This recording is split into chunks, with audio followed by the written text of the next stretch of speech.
Fala pessoal, tudo bem? Para quem não me conhece ainda, meu nome é Éder, sou criador desse canal chamado Na Ponta do Mouse e o vídeo de hoje é o quinto vídeo do mini curso sobre finanças no Excel. Estou falando sobre as 5 principais funções financeiras no Excel, lembrando que hoje é o último vídeo, mas que eu vou deixar uma playlist lá no canal, então se você se interessar por esse assunto e você quiser se aprofundar nesse assunto, é interessante que você assista desde o primeiro vídeo, ok? Então a gente já falou sobre vários assuntos, hoje a gente vai falar sobre prazo, sobre NPAR, que é uma das funções do Excel que diz respeito ao prazo. Espero que você goste, tem nossa vinheta agora, na sequência a gente vai para o nosso vídeo. Um abraço, obrigado, até mais!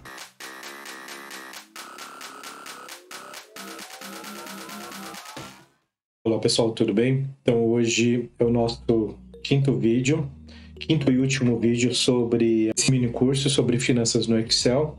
Como eu falei, o objetivo desse mini curso é falar sobre as 5 principais funções financeiras no Excel e dessa maneira vocês terem uma noção, né, de quais são essas funções e como fazer a aplicação dessas funções aí no nosso dia a dia. Como eu falei, a pretensão não é torná-los experts em matemática financeira, mas passar uma noção para quem é usuário do Excel dessas funções. No final desse vídeo de hoje eu vou fazer um resumão sobre as funções que a gente viu, mas o assunto de hoje especificamente a gente vai falar sobre prazo. Tá? Então a gente já falou sobre valor presente, a gente falou sobre pagamento, a gente falou sobre taxa e hoje a gente vai falar sobre prazo. Então vamos lá para o nosso vídeo. Na verdade, só recapitulando, né, as variáveis aqui, como eu falei, para que a gente possa fazer esse tipo de cálculo financeiro, o pré-requisito é que a gente tenha uma única incógnita para a gente poder descobrir, para a gente poder decifrar. Né? Ou seja, eu não posso ter mais de uma, né? Assim como nós fizemos aí nos vídeos passados. Espero que realmente vocês se interessar pelo assunto, vocês possam ver a playlist toda com os vídeos.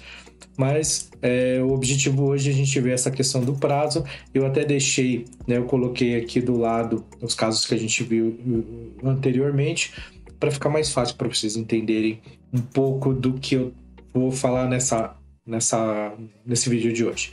Então, para vocês terem uma ideia, como eu falei, para que a gente consiga fazer qualquer cálculo financeiro, é preciso que a gente tenha um valor de desembolso, um valor de financiamento, um valor de crediário, enfim, um valor inicial.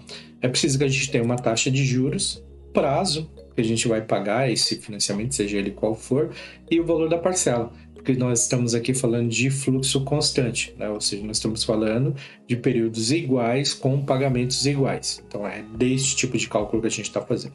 E aí, pegando este último exemplo aqui, vocês percebam que o valor aqui era 30 mil, uma taxa de 2,18 ao mês e o valor de parcela de R$900.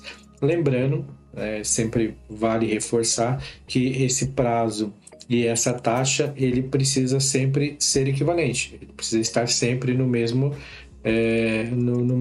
tempo, ou seja, se eu tenho uma taxa de 2,18 ao mês, aqui tem que estar falando de meses e essa parcela é mensal, ok? A gente não pode estar misturando aí abacaxi com banana aqui. Então vamos lá para o nosso exemplo. Como eu falei, a gente tem que ter uma variável só, então a incógnita só, na verdade, e mais 3 variáveis. A nossa incógnita aqui neste caso é o prazo. E eu vou fazer este cálculo exatamente utilizando essas mesmas variáveis para a gente validar esse prazo. Então, nesse caso anterior aqui, para este financiamento, essa taxa, esse valor de parcela, o prazo é 60 meses. Só que neste exercício, a nossa incógnita foi a taxa.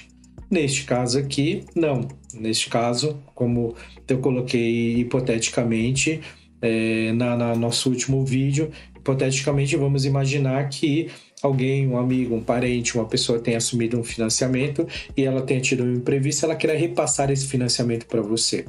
E nesta condição, vamos imaginar que a pessoa soubesse qual era o valor, qual era a taxa, qual é o valor da parcela, o que é muito normal, né? Não é o correto, mas é muito normal, né? As pessoas se apegarem sempre ao valor de parcela, ou seja, se esse é um valor de parcela que cabe no meu bolso, para mim tá tudo bem, mas como eu já falei, inclusive nos outros vídeos, essa não é a maneira legal, né, da gente fazer as nossas negociações. É importante que a gente entenda de todas essas variáveis. Inclusive por isso que eu peguei isso como tema para colocar nas minhas aulas.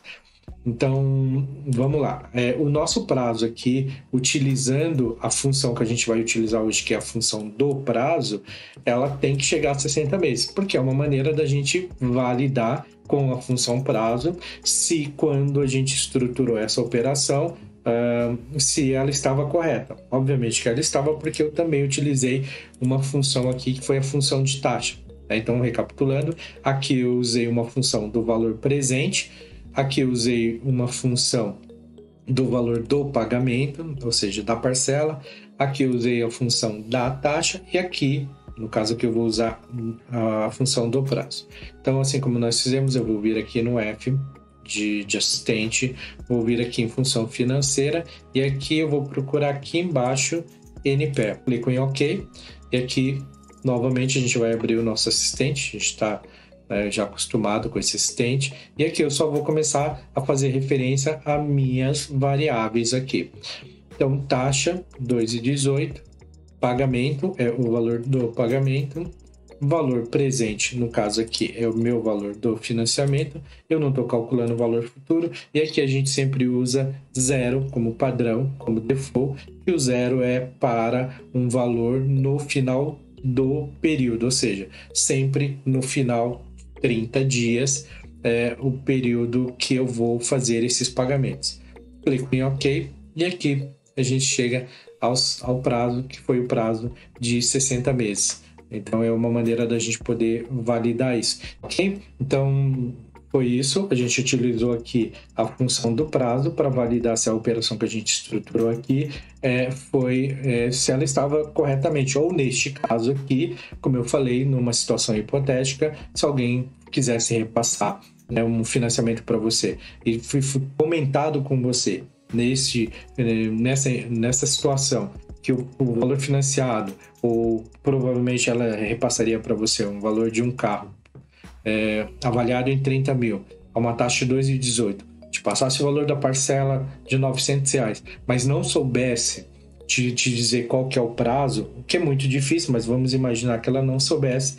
Agora, por meio desta função, nós sabemos, caso a gente estivesse vivenciando esta situação, como que a gente calcularia, né, esse prazo. Bom, então, como eu prometi, só recapitulando aqui, então a gente viu o valor futuro. Então, o valor futuro aqui, na situação que eu coloquei, foi, hipoteticamente, se você tivesse condições de poupar R$100 por mês, ao longo de 6 meses, qual é o valor que você acumularia. Então eu não vou entrar no detalhe, porque tem uma aula falando, né, em detalhes sobre isso.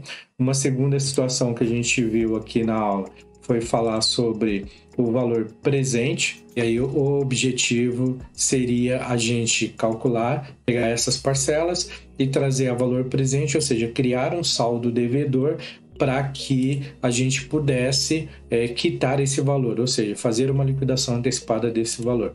O outro assunto que a gente viu foi o valor de pagamento. Então, aqui é o valor utilizando a função pagamento, ou seja, se eu financiasse esse valor por essa taxa, por este prazo, quantas parcelas e qual o valor que eu pagaria nessas 6 parcelas. Então, foi uma outra situação que a gente viu. Depois, a gente falou também aqui sobre taxa. Então, uma maneira da gente descobrir, né, a taxa caso eu não tivesse essa taxa. Então, se eu tivesse valor financiado, tivesse o prazo, o valor da parcela, é uma maneira de descobrir qual que é a taxa desse contrato. E, por último, a gente viu aqui para falar sobre o período, que foi o que a gente viu na aula de hoje. Ou seja, se eu tivesse a minha taxa, o meu valor financiado, tivesse meu valor de parcela, mas eu não tivesse o meu prazo, quantas parcelas eu pagaria, é uma maneira de eu poder calcular isso. Tá bom? Então, como eu falei, eu espero, o objetivo aqui não foi criar nenhum especialista em matemática financeira, né, passar uma ideia de como a gente faz o uso das funções, né, e espero que você tenha entendido, mas se não ficou totalmente claro, né, vai lá no canal, coloca quais são suas dúvidas e eu vou ter o maior prazer de tirar essas dúvidas para você. E se você, como eu falei, e se você quiser assistir, essas aulas estarão lá numa playlist falando sobre finanças no Excel. Tá bom? Um abraço, obrigado e até a próxima aula.